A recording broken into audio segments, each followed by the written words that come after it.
E aí, pessoal, aqui é o professor de Física Fernando Trevisol e nesta aula a gente vai estar aprendendo um pouco sobre força elétrica e lei de Coulomb. A primeira coisa que a gente vai fazer é assistir um experimento que foi feito pela USP. Esse experimento ele dá uma boa ideia do que Coulomb fez para poder propor a sua equação. Neste experimento, usaremos esferas de isopor pintadas com tinta condutora e isoladas com canudinhos de refresco. Um pêndulo de torção feito com outra esfera idêntica aos primeiros, um eletróforo de volta feito com forma de pizza e uma placa de forro de PVC. Inicialmente, esfregamos a placa de PVC para eletrizá-la. Em seguida, carregaremos a forma de pizza por indução e a encostaremos nas esferas de isopor, eletrizando-as por contato. Podemos observar que as esferas passam a se afastar, ou seja, se repelir, pois ambas adquirem cargas de mesmo sinal. Essas forças de repulsão podem ser determinadas por meio do ângulo de torção do fio que segura o pêndulo, calibrada previamente. Se diminuirmos a distância entre as esferas carregadas, notaremos que a força de repulsão aumenta, e pode-se constatar que essa força aumenta com o inverso do quadrado da distância, ou seja, se diminuirmos a distância pela metade, a força aumentará 4 vezes. Se uma terceira esfera idêntica, porém descarregada ou neutra, encosta numa das esferas carregadas, as cargas se distribuem igualmente entre as duas. Neste caso, cada esfera fica com metade da carga inicial. E assim, podemos notar que a força de repulsão diminui e fica com a metade do valor inicial. Então, esse experimento é um experimento que dá uma boa ideia do que Coulomb idealizou e fez para chegar nessas proporções aqui. Ó. Ele chegou nessas duas proporções. Ele viu que a força elétrica entre dois corpos carregados eletricamente é diretamente proporcional ao múltiplo do módulo das cargas que cada corpo tem, né? A quantidade de carga que cada corpo tem. E também a força elétrica é diretamente proporcional ao inverso do quadrado da distância. O que isso quer dizer? Se eu dobrar o valor de uma carga aqui, ó, eu estou dobrando a intensidade de força. Dobra-se a intensidade de força executada pela força elétrica. Agora, se a gente dobrar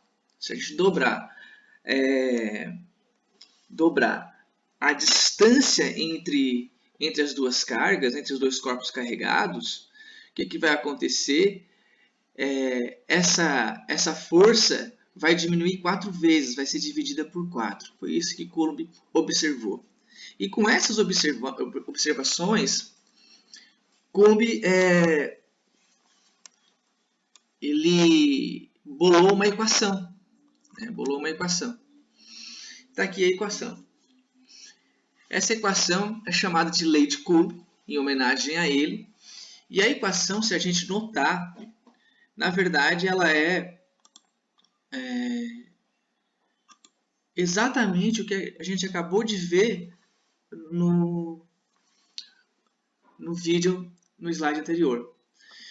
Olha só, diz aqui ó, que o produto do módulo da quantidade de carga de cada uma das duas partículas é diretamente proporcional à força. E na mesma equação também diz o seguinte, que o inverso da distância ao quadrado é diretamente proporcional à força. Só que agora, como ele colocou numa equação, ele teve que ponderar, ele teve que balancear essa equação para que essa força medida entre as cargas coincidisse, balanceasse com as forças que nós medimos no cotidiano. E para resolver isso, o que ele fez? Ele ponderou através de uma constante. Ele aplicou uma constante e chamou de constante elétrica. Ou seja, essa constante aqui ó, sempre vai ter esse valor dado aqui.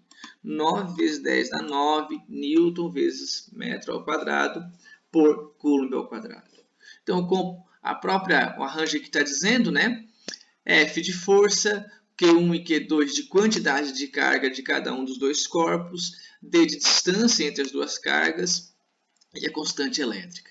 E veja que essa distância, que a distância entre as duas cargas, ela é medida se as duas cargas, se os dois corpos têm um tamanho considerável, né, e for duas esferas, e a gente vai trabalhar muito com partículas esféricas, a gente mede desde o seu centro, né, do centro de um corpo até o centro do outro corpo, considerando que os dois corpos são esferas. Tá? E outra, notem que a força é uma grandeza vetorial. Como que a gente pode notar isso? Através dessa pequena flechinha aqui, ó, em cima da letra F maiúscula, que simboliza força. O que quer dizer ser uma grandeza vetorial? Quer dizer o seguinte, que para eu poder expressar, para a gente poder expressar essa grandeza, a gente precisa falar de 3 características dessa grandeza: do módulo, da direção e do sentido. Tá? Ou intensidade, direção e sentido, porque módulo e intensidade quer dizer a mesma coisa. Tá? Então, primeira coisa, o que é um módulo? É o quanto de força tem. E quando a gente fala de vetores, a gente muitas vezes vai simbolizar, vai representar esses vetores através de uma flechinha. Então aqui, ó, tem essa flechinha F12 e essa flechinha F21. Então essas duas flechinhas nós chamamos de vetores. Um vetor F12 e o vetor F21. Então o módulo desse vetor aqui, ó, vai ter essa intensidade, esse tamanho. Se fosse, por acaso, desenhado um vetor maior para cá, né, um vetor maior, quer dizer que essa força teria maior intensidade, maior módulo, só isso. Então, o tamanho do vetor, ele nos denuncia o módulo, a intensidade. Tá, então tá, esse é o módulo. Tá, o que é direção? Direção é saber se esse vetor está na horizontal, né? Se ele está na horizontal, deixa eu botar aqui. Se esse vetor está na horizontal, opa, eu voltei, não era para voltar, só um instantinho. Esse vetor está na horizontal.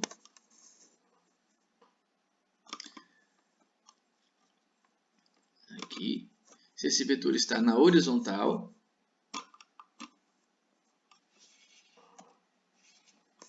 só um instante, gente. Marca texto, isso. Se o vetor está na horizontal, se está na vertical ou se ele está oblíquo. Tá? Isso é direção. Tá? Os nossos dois vetores aqui, ó, estão na horizontal. Os nossos dois vetores estão na horizontal. E o que é, né? Agora sabemos o que é módulo, sabemos o que é direção, né? Vamos aprender agora o que é sentido. O que é sentido, né? Sentido é para onde esse vetor aponta. Onde esse vetor aponta. Então, nós temos aqui o vetor F12 apontando para a esquerda e o vetor F21 apontando para a direita. Então, para a gente poder expressar uma grandeza vetorial, necessariamente, nós precisamos expressar a sua intensidade, que é o tamanho do vetor, sua direção, se é horizontal, vertical ou oblíqua, e seu sentido, se é para a esquerda, se é para a direita, se é para cima, se é para baixo, e por aí vai, tá? E por aí vai. Próximo. Vamos fazer um exemplo aplicando essa lei que nós acabamos de aprender, a lei de Coulomb, tá? Então, ó, de acordo com o modelo de Bohr, o átomo de hidrogênio é formado por um próton, em torno do qual um elétron descreve um movimento circular uniforme. Então, essa essa abreviação aqui, né, essa sigla, quer dizer movimento circular uniforme, de um raio aproximadamente igual a 5,3 vezes 10 na menos 11 metros. Determine a intensidade de força de atração entre o próton e o elétron. Fiz aqui um desenho bem clássico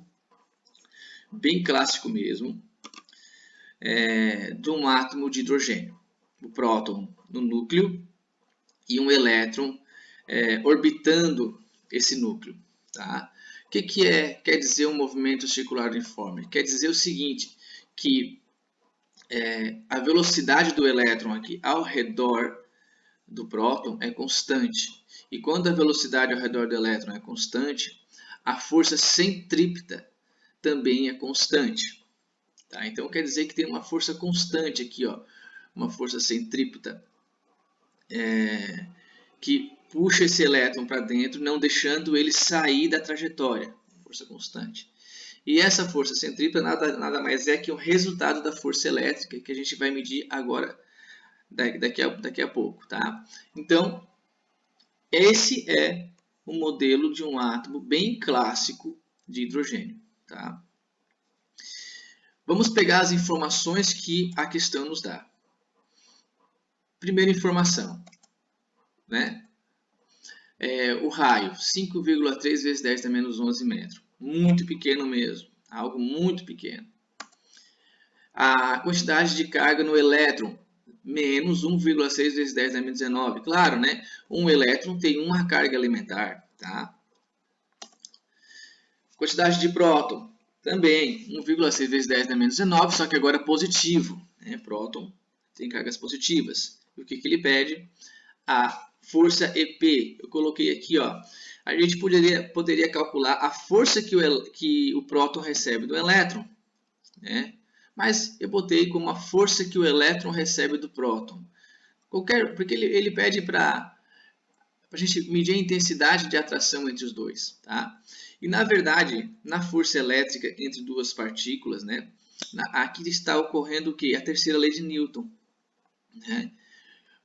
Se um corpo exerce força sobre o outro corpo, automaticamente vai ser gerada uma força de reação com mesma direção, mesmo módulo e sentido oposto. Então, quer dizer que o elétron está sendo puxado pelo próton e o próton está sendo puxado pelo elétron.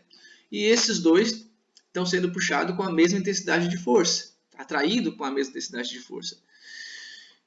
Se a gente calcular apenas uma delas, beleza, a gente já está sabendo quanto que é essa força de atração entre o próton e o elétron. Tá? Então, vamos medir a força de atração que o elétron sofre do próton. Vamos calcular. O que a gente faz? Aplica a lei de Coulomb. Tá? Então, lembrando, a lei de Coulomb está nesta equação aqui. E a gente vai aplicar agora a lei de Coulomb. E lembrem bem nesse termo, aplicar a lei de Coulomb, para conseguir encontrar a intensidade da força. Porque eu vou estar falando deles nos próximos exemplos e a gente vai ter que saber do que eu estou falando. Tá? Aplicando a lei de Coulomb, a gente substitui os valores. Bom, no lugar da constante, né, eu coloco o valor da constante que a gente viu ali atrás, no slide anterior, que é 9 vezes 10 na 9. Né? Vai ser sempre esse valor. No lugar da quantidade de carga do elétron, menos 1,6 vezes 10 dá menos 19. Por que a gente não colocou o negativo? Porque a própria equação diz que essas cargas têm que estar em módulo. O que quer dizer isso? Qualquer valor que eu coloque aqui dentro, seja ele positivo ou negativo, tem que sair desses módulos aqui, ó, positivo. Foi isso que eu fiz. Tá? Saiu o valor daqui positivo. Carga do próton. Quantidade de carga do próton, 1,3 vezes 10 na menos 19. Essa é a quantidade de carga do próton. Tá?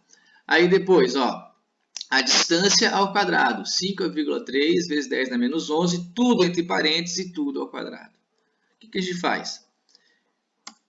Calcula essa equação agora com os valores. né? Então faz como a gente tem feito em sala de aula, estava fazendo em sala de aula. Primeira coisa, multiplica aquilo que não tem expoente, 9 vezes 1,6 vezes 1,6. Beleza, fiz isso, deu 23,04. Depois, o que a gente faz? Conserva as bases 10 e soma os expoentes, né? Soma os expoentes. Então, vai ficar, tenho 9, devo 10, devo 29. Está aqui, devo 29. Aplico o quadrado nesse valor aqui, em todo esse valor, 5,3 ao quadrado, 28,09. Conservo a base 10 e apenas multiplico aqui, ó, 2 vezes menos 11, 2 vezes menos 11, menos 22. Agora, divido esses dois valores. Divido esse valor por esse valor. Por esse valor aqui. Tá? Fazendo isso, eu encontro o valor de 0,82. Dois exponenciais de mesma base, conservo a base e faço o seguinte, tomo esse valor aqui e diminuo desse valor. Então, menos 29 menos 22 vai dar menos 7. Aqui, gente, que eu vou botar já Newton aqui, aqui para mim, em sala de aula, já estaria certo. Beleza, não precisaria mais ir a lugar nenhum, chegou no valor. Mas em gabaritos, em Enem e vestibulares, muitas vezes, na maioria das vezes, eles trazem esse número em notação científica. Para ficar em notação científica, precisamos pular dessa vírgula daqui para cá. Então, ela estava aqui, pulou para cá, pulou uma vez. E esse pulo fez com que o número aumentasse, porque de 0,8 foi para 8,2. Se aumentou esse lado da multiplicação, esse outro lado precisa diminuir. Como? Acrescentando um expoente. Qual o valor e sinal do expoente? O valor vai ser 1 e negativo, porque eu preciso diminuir. Se eu aumentei lá, diminuo aqui, boto um sinal negativo. Quanto eu diminuo? Uma vez, porque eu pulei a vírgula só uma vez. Como é que vai ficar isso? Vai ficar aproximadamente 8,2, perdão, fica 8,2 vezes 10 na menos 8 Newton. Tá? Por que aproximadamente? Porque quando eu fiz essa divisão aqui, ó, esse valor é um valor aproximado. Eu não coloquei o restante das vírgulas, o restante dos números que tinha aqui depois da vírgula. Tinha muitos números aqui depois da vírgula, então eu arredondei para 8,2. Por isso que é aproximadamente o final, tá? Então, aqui nesse exemplo, o que a gente fez? Aplicou a lei de Coulomb. Só isso, tá? E sendo a lei de Coulomb, a força elétrica é uma força vetorial, o que acontece? Ó, o vetor força aqui, ó, aqui o vetor força. Ele sempre vai ter a direção reta entre o elétron e o próton. Esse vai ser sempre a direção dele, tá? Desse vetor. Sempre vai ter o sentido, se eu estou calculando a força que o elétron recebe do próton, o sentido do elétron para o próton, tá? Sempre para o centro dessa circunferência. Tá? Vamos seguir.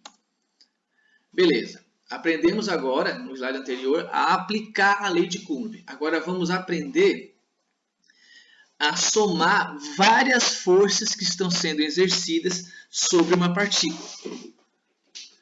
Então, a gente tem aqui na nossa figura, ó, 4 partículas. 4 partículas. E a gente vai tentar... a gente vai achar uma maneira de calcular, né, a força sobre a partícula 1, sobre a carga 1, tá? Então, a gente tem a partícula 2, a partícula 3 e a partícula 4. E, claro, todas elas estão carregadas com cargas de algum sinal.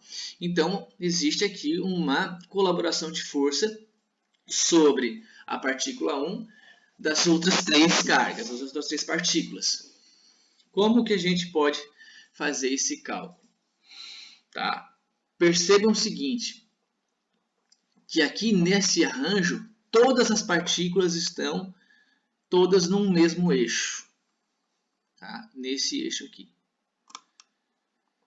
Então, essa forma de resolver que eu vou mostrar para vocês aqui serve para várias partículas, não importa quantas, várias, muitas mesmo, que estão habitando um mesmo eixo, tá? Estão habitando o mesmo eixo. Então, vamos lá.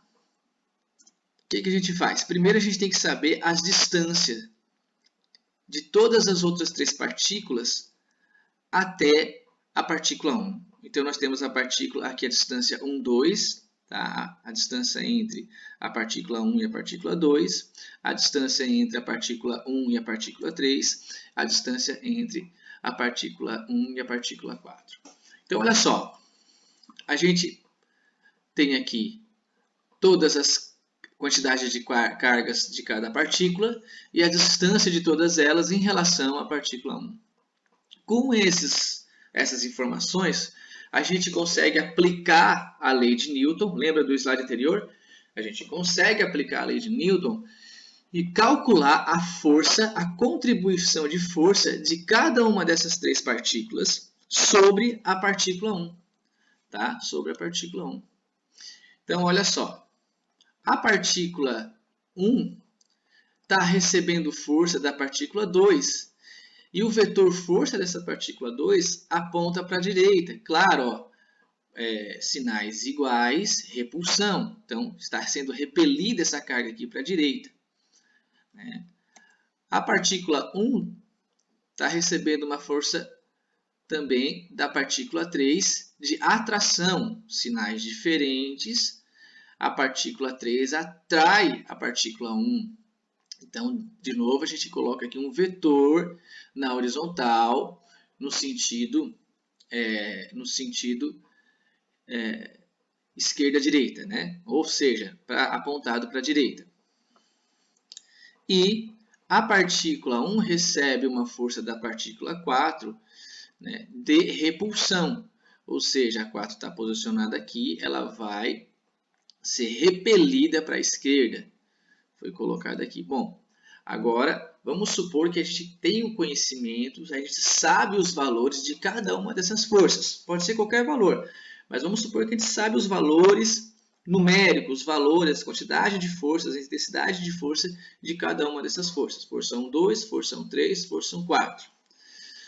O que a gente pode fazer para calcular a força resultante sobre a partícula 1. Primeira coisa, a gente tem que pegar e imaginar um eixo. E esse eixo, ele vai nos ajudar, porque a gente vai considerar o quê?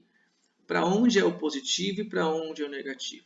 E classicamente, quando a gente adota um eixo, a gente adota o positivo para a direita e o negativo para a esquerda. Adotado esse eixo, a gente começa a fazer uma soma chamada regra da poligonal. Está aqui, ó, uma soma que é chamada regra da poligonal. E aqui aqui nós vamos fazer só em uma dimensão. Claro, né? É tudo numa reta só, tudo num eixo só, tudo numa dimensão só. Como que a gente aplica a regra da poligonal? A gente vai ter 2 ou mais vetores, no nosso caso são 3. O que a gente faz? A gente vai ligar a origem de um vetor na extremidade do outro, a origem do outro vetor na extremidade do outro vetor e assim por diante. Em termos mais comuns, mais tranquilos, a gente vai ligar um vetor atrás do outro. Tá? Então, primeiro, o que é a extremidade do vetor? A extremidade do vetor é essa pontinha aqui. Isso aqui é a extremidade do vetor. O que é a origem do vetor? A origem do vetor é o comecinho do vetor, essa outra pontinha. Então, fique ligado no que é a extremidade e o que é a origem, que eu vou estar falando muito sobre extremidade e origem de vetor quando a gente estiver fazendo soma pela regra da poligonal. Então, vamos lá. Pegamos um vetor, colocamos aqui em cima do nosso eixo. Esse vetor é positivo. Por quê? Porque ele aponta no sentido positivo do eixo. Tá. O outro vetor liga a origem do outro vetor na extremidade do primeiro. Então, eu liguei a origem do segundo vetor na extremidade do primeiro. Foi isso que a gente fez. E o outro vetor? O outro vetor, coloco a origem do outro vetor na extremidade do primeiro. Ó, vou colocar. Ó. Coloquei a origem do outro vetor, do vetor F14, na extremidade desse vetor aqui. Tá? Esse vetor. Um atrás do outro. Mas olha só, aqui ó, eu coloquei o vetor um pouco fora do eixo. Na verdade, esse vetor era para estar bem em cima do eixo, sobre esse vetor aqui, ó, sobre o vetor F13. Por que eu não fiz isso? Porque se eu colocasse esse vetor aqui em cima do vetor F13, ele tamparia o vetor F13 e ficaria difícil explicar algumas coisas para vocês. Então, considere o seguinte, que esse vetor está aqui em cima. E nós estamos podendo ver ele de uma forma mais clara, porque ele está aqui embaixo, tá? Beleza, então olha só. Isso é a soma de vetores. 3 vetores estão somados aqui, tá? Por que eles estão somados? Ó, porque eu peguei o vetor F13, a origem do vetor F13, coloquei na origem do vetor F12. A origem do vetor F14 na origem do vetor F13. E terminei, só temos 3 vetores. Isso é a soma de vetores. Como que eu posso fazer ou calcular o vetor resultante, a força resultante, através de um desenho, através de um vetor, né? Ou seja, graficamente. Eu construo um vetor, e esse vetor é o vetor resultante, desde a origem da soma, porque essa aqui ó, é a origem da soma, porque é o começo da soma. E essa aqui ó, é a extremidade da soma, porque é o fim da soma. Então, eu ligo um vetor, eu construo um vetor desde a origem da soma até a extremidade da soma. E isso seria o nosso vetor força resultante sobre a partícula 1. Como que a gente pode representar isso em uma equação? Está aqui. Então, olha só. A força R1 está aqui. A força resultante sobre a partícula 1 é igual ao positivo da força 1,2, porque ela aponta no sentido positivo, mais a força 1,3, por que positivo? Porque mais? Porque ela também aponta no sentido positivo, menos a força 1,4. Por que menos? Porque ela aponta no sentido negativo. E aí, nós, sabendo os valores dessas 3 forças, F12, F13, F14, fazendo essa soma aqui, encontramos o valor numérico de intensidade de força sobre a partícula 1. Tá? Então, é assim que a gente calcula uma força resultante sobre uma partícula, quando todas as outras partículas que exercem essa força sobre elas estão sobre o mesmo eixo. Beleza? Vamos para um exemplo. Ó, 2 cargas pontiformes, carga 1 e carga 2, são fixadas nos pontos A e B, distantes entre si 0,4 metros no vácuo, sendo a carga 1 igual a 2 vezes 10 na menos 6 coulomb, carga 2 igual a 8 vezes 10 na menos 6 coulomb, e K 9 vezes 10 na 9.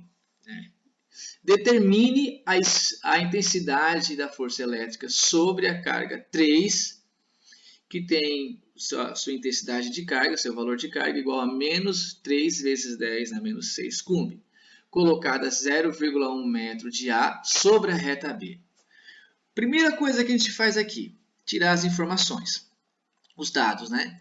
Então, a distância entre 1 e 2, as partículas 1 e 2, a quantidade de carga na partícula 1, quantidade de carga na partícula 2, o valor de carga que a gente já sabe que é constante, a quantidade de carga na partícula 3 e a distância entre as partículas 3 e 1.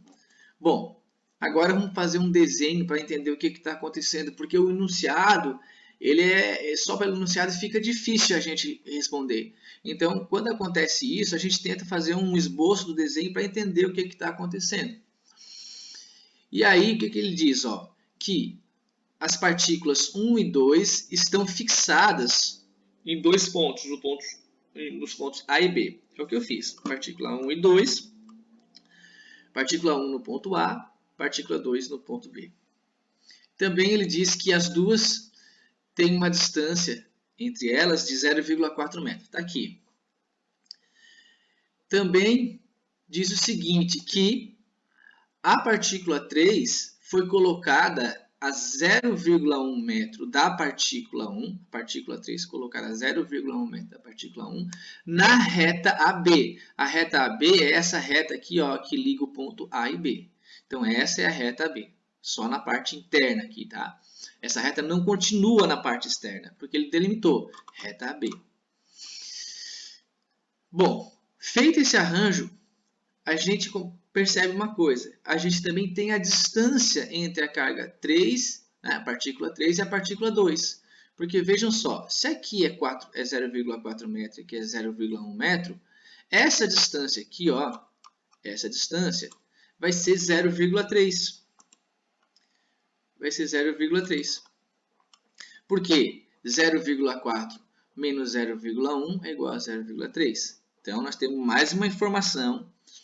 E essa informação vai ser muito importante para a gente poder calcular a intensidade de força que a partícula 3 recebe da partícula 2, pois nós precisamos, né, da distância entre a partícula 3 e a partícula 2.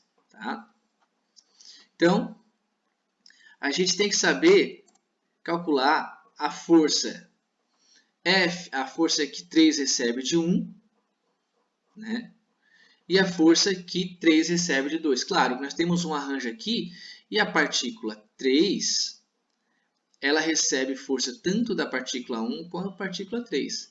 Então, a força resultante, que é o que ele pede, determine a força elétrica resultante. Sobre a partícula 3, ela é uma soma dessas duas forças. Então, a primeira coisa que a gente faz aqui, lembrem, aplicar a lei de Coulomb, para poder saber o valor desse F31 e o valor desse F32. Então, a gente precisa saber desses dois valores. Vamos fazer isso. Primeira coisa, vamos montar uma regra da poligonal, como que vai ficar isso aqui, né? Então, colocamos nosso eixo, né? F31 apontado para a esquerda, para o sentido negativo. Lá eu ligo a origem de F32 na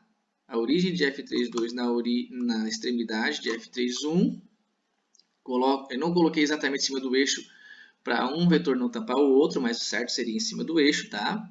E o vetor resultante vai ser um vetor que a gente constrói desde a origem da soma, que é aqui, né? Essa é a origem da soma, até a extremidade da soma, que é aqui, essa é a extremidade da soma. Por quê? Aqui começou a soma e aqui terminou a soma, beleza? Esse é o vetor resultante. Tá. Entendemos o vetor resultante através de um desenho, ou seja, entendemos o vetor resultante graficamente. Como que fica essa equação para esse caso? Fica o seguinte, a força resultante em 3 é igual a força 3,2 positiva, porque está para o lado direito, menos a força 3,1 negativa, porque está no sentido negativo do eixo. Bom, então agora vamos encontrar os valores dessas forças, para poder aplicar nessa equação e encontrar a força resultante. Vamos lá. Então, F31 está aqui. F31 é igual a constante vezes a quantidade de carga na partícula 1, vezes a quantidade de carga na partícula 2, esses dois últimos que eu falei em módulo, dividido pelo quadrado da distância entre a partícula 3 e 1. Aplicando os valores. Então, aqui está a constante, né? Esse é o valor da quantidade de carga 3, esse é o valor da quantidade de carga 1. Aqui nós colocamos a distância entre a partícula 3 e a partícula 1, tá? Que está aqui. O que a gente faz primeiro? Multiplica os valores que não têm expoente. Fazemos isso, chegamos no 54. Depois, conservamos a base 10 e somamos os expoentes. Tenho 9, tenho 3, devo 3. Então, devo 3, coloquei a 3 aqui. Divido esse valor por esse valor. Feito isso, vai dar 5.400 e carrego 10 na menos 3. Agora, eu quero eliminar, eu quero me livrar desse valor exponencial aqui. Como que eu faço? Somo mais 3 nele, que somando mais 3, ele vai ficar elevado a 0, e todo número elevado a 0 é 1. Né? Como eu somei mais 3 nele, a vírgula pulou daqui para cá 3 vezes. Estava aqui, 1, 2, 3. Tá? Aí arrumo o meu número. Né? Como eu já falei, todo número elevado a 0 é 1, vai ficar 5,4 newton. Joia, encontramos o valor da intensidade de força 3,1. Agora só falta a intensidade de força 3,2. Mesma coisa, aplicamos a lei de Newton. Lembra que eu falei para vocês? A gente tem que ficar ligado nesse termo, aplicar a lei de Newton. Aplicamos a lei de Newton. E substituímos os valores. Então, agora é a partícula 3 e a partícula 2. Então, constante K, mesmo valor sempre. Partícula 3, está aqui o valor dela, 3 vezes 10 na menos 6. Partícula 2, está aqui o valor de quantidade de carga dela, 8 vezes 10 na menos 6. A distância entre a partícula 3 e a partícula 2 é de 0,3. Então, eu coloco 0,3 ao quadrado. Não dá para a gente esquecer desse quadrado. O que a gente faz primeiro? Multiplica os valores que não têm expoente. 9 vezes 3 vezes 8. Feito isso, vai dar 216 essa multiplicação, conserva a base 10 e soma os expoentes, que é basicamente a mesma coisa que nós fizemos lá no slide anterior. No slide anterior. Então, aqui vai ficar vezes 10 na menos 3. Bom, 0,3 ao quadrado é igual a 0,09. O que a gente faz? Divide 216 por 0,09, vai ficar 2.400, carrega o 10 na menos 3. Para se livrar desse exponencial e ter um número mais clássico, que a gente faz? Soma mais 3, para que esse exponencial vá a zero. E nessa soma de mais 3, por que a gente soma mais 3? A vírgula pula aqui, estava aqui a vírgula, pula 3 vezes. 1, 2, 3. Tá? Feito isso, né, vai ficar 2,4 vezes 10 na 0. 10 na 0 é 1. 1 vezes 2,4, 2,4 newton. Beleza, encontramos o valor de F 3,2. Temos os dois valores, né, de força que a gente precisava ter para aplicar essa equação. Lembra? Na regra da poligonal, a gente deduziu essa equação aqui. Agora, a gente pode aplicar essa equação. Como? Colocando os valores de força que nós encontramos. Fiz aqui. Força resultante em 3 é igual a 2,4 menos 5,4. Força resultante em 3 é igual a menos 3, porque mais 2,4 menos 5,4 vai dar menos 3 newton. E encontramos o valor dessa questão. Fechou. E é dessa forma que a gente vai aplicar a regra da poligonal quando nós temos várias partículas carregadas habitando num só eixo. Vai ser dessa forma, tá? Agora, nós podemos ter outros casos em que as partículas não habitam o mesmo eixo. E eu botei apenas um caso aqui para nós, tá? Quando nós temos apenas três partículas que não habitam um mesmo eixo. Quando nós temos esse caso, a gente vai usar a lei dos cossenos. Ainda vamos usar a regra da poligonal. E após usar a regra da poligonal, a gente vai usar a lei dos cossenos para poder calcular a força resultante. De novo, a gente vai ver a força resultante que sofre a partícula 1 por conta da partícula 2 e partícula 3. O que a gente tem que saber aqui, além das quantidades de carga? As distâncias entre essas partículas. Tá? Bom, se a gente tem as quantidades de cargas e tem as distâncias entre essas partículas, aplicando a lei de Coulomb, a gente consegue descobrir a intensidade de força, né? E como a gente tem todo o arranjo das partículas, também sabe a direção e sentido. Então, a força que a partícula 1 recebe da partícula 2 vai ter essa direção e esse sentido. Sentido partícula 1, partícula 2. A força que a partícula 1 recebe da partícula 3 vai ter essa direção e esse sentido. Sentido partícula 1, partícula 3. Por quê? Todas as duas estão exercendo uma força de atração sobre a partícula 1. Por quê? Porque os sinais são opostos. Tá? Então, o que a gente tem que fazer aqui? A regra da poligonal. O que diz a regra da poligonal? A gente tem que pegar um vetor, ligar a sua extremidade na origem do outro. Não é isso? Então, olha só. Separo um vetor aqui. Separei primeiro o vetor F1, 2. Então, vai ser essa extremidade aqui na origem desse. Tá? E ligo a origem do próximo vetor na extremidade daquele que eu coloquei. Está ali. Está ligado. Agora, a minha soma está feita. Eu só tenho dois vetores. O começo da minha soma está aqui. E o final da minha soma está aqui. Então, essa é a origem da soma. Essa é a extremidade da soma. Graficamente, o nosso vetor resultante ele vai ser construído desde a origem da soma até a extremidade da soma. Está aí. Esse é o nosso vetor resultante. Já dá para a gente ter uma ideia desse vetor. Primeira coisa que a gente percebe que é o seguinte. A dimensão dele, a intensidade, o tamanho desse vetor, não é apenas somar F1, 2 e F1, 3. Porque se eu colocar esses dois vetores um atrás do outro de uma forma retilínea, vocês têm que concordar comigo que esses dois vetores aqui vão ser maior que o vetor resultante. Então, não é só fazer isso. Tá? Segundo, essa força ela é um pouco menos inclinada, né? Um pouco menos inclinada que a força F1, 2, inclinada para baixo, vamos dizer assim, né? E um pouco mais inclinada para cima em relação à força 1, 3. Ela é oblíqua, né? E um pouco menos oblíqua que o vetor F1, 2. A gente pode ter essa noção de sentido e direção da força resultante. Como que a gente pode calcular a intensidade dessa força resultante? Através da lei dos cossenos.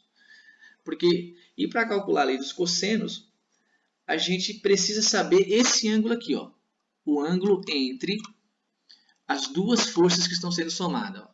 As duas forças que estão sendo somadas é a força F1, F1, 3. F1, 2, F1, 3. O ângulo dentre eles, essa abertura aqui, ó, é um ângulo qualquer. Vamos supor que seja 120, por exemplo. Tudo bem? E para poder, agora sim, nós temos todas as informações aqui, ó. Temos a força F1, 2, a força F1, 3 e o ângulo. Para fazer essa soma aqui, para a gente fazer essa soma aqui numericamente, num valor expresso numericamente, a gente precisa dessa equação. O que essa equação nos diz? Essa equação nos diz o seguinte, ó, que a força resultante sobre a partícula 1 ao quadrado é igual à força 1, 2 ao quadrado mais a força 1, 3 ao quadrado menos 2 vezes a força 1, 2 vezes a força 1, 3 vezes o cosseno de θ. Então, ó, a força 1, 2, a força 1, 3 e θ está aqui. Se a gente sabe todas essas três informações aqui, ó, aplica essas três informações nesse lado da igualdade para descobrir qual vai ser o valor de F da força resultante sobre a partícula 1. Beleza? Vamos fazer um exemplo sobre isso. Tá? Vamos lá. Então, ó, 3 partículas carregadas eletricamente são colocadas sobre um triângulo equilátero conforme a figura abaixo. A partir das informações dadas pela figura, determine o módulo da força sobre a partícula 3. Tá. A figura nos dá bastante informação, tá? Para fazer essa soma, porque na verdade a própria figura mostrou que eles já aplicaram a lei de Newton, já aplicaram a lei de Coulomb aqui, ó, porque já deram os valores de força. Então a gente não precisa aplicar nesse caso a lei de Coulomb, porque já foi dado pela figura a quantidade de força, tá? O que a gente tem que fazer? Tem que aplicar aqui a regra da poligonal, né? Tá. Então, primeira coisa, a força F31 é uma força de repulsão, né? Porque 1 está repelindo a partícula 3. A partícula 1 está repelindo a partícula 3. A força F32 é uma força de atração, porque a partícula 2 está atraindo a partícula 3. Claro, sinais opostos, atração, né? Força de atração. Os dois vetores estão ligados pela origem. Os dois vetores estão ligados pela origem. E a gente tem que aplicar aqui a regra da poligonal para fazer essa soma. Pegar a origem de um vetor, que será esse. Aqui é a origem do vetor F32. A origem do vetor F32 e ligar na extremidade do vetor F31. Vou fazer isso agora. Está ali, ó. Está fazendo. Ó. Liguei. Beleza. Fiz uma soma através da regra da poligonal. Agora, tudo isso aqui, ó, nós temos apenas dois vetores aqui. Esses dois vetores ligados desse jeito é a soma da poligonal. Então, essa aqui agora é a origem da soma, essa aqui é a extremidade da soma. O vetor resultante, graficamente, ele é construído desde a origem da soma até a extremidade da soma. Está aqui o vetor resultante. A gente já tem uma ideia de como vai ser esse vetor. Primeiro, ele vai ser um pouco menor que o vetor F32. Né? Essa força vai ser um pouco menor que a força F32. E ali vai ter um sentido oblíquo para baixo e para a direita.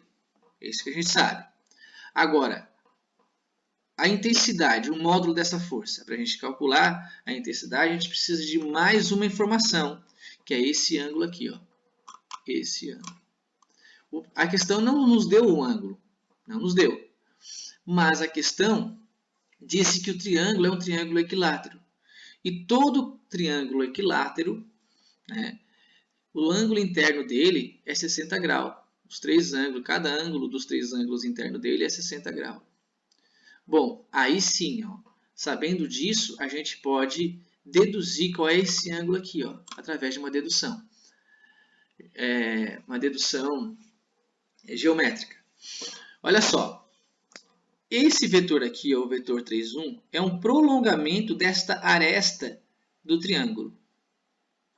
Esse vetor 3,2 aqui, ó, a força 3,2, ele tem o mesmo ângulo, a mesma inclinação que esta aresta do triângulo aqui, porque ele estava aqui e ele somente foi o quê? Foi carregado para cá, sem mudar o seu módulo, nem o seu sentido, nem a sua direção.